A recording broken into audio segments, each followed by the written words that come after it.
يحاول القائد بشكل جاد ومستمر بإعلان السلام والديمقراطية في تركيا التي يحكمها فاشية حزب العدالة والتنمية وأردوغان، وهم على ثقة تامة بأن القائد يمثل إرادة الملايين من الشعب الكردستاني والشعوب الديمقراطية في الشرق الأوسط والعالم. لذلك يسعون بشتى الوسائل المتاحة لهم لإسكات صوت الحرية والديمقراطية التي ينادي بها القائد والذين يلتفون حوله من الشعوب التواقة إلى الحرية. وباتت الحلقة تضيق على أردوغان أكثر فأكثر بالانتصارات التي حققها مناضلو الحرية على الجيش التركي في جبل غاري وهزيمتهم أمام عظمة أبطال الحرية.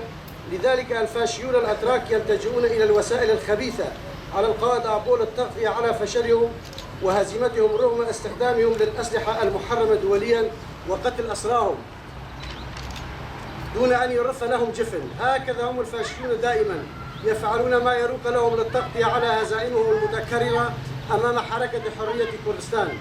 لذلك نطالب كافة المنظمات الدولية والحقوقية والإنسانية في العالم ومنظمة CPT للكشف عن مصير القائد آبو وإرسال محامين إلى جزيرة إمرالي للاطمئنان على صحة القائد.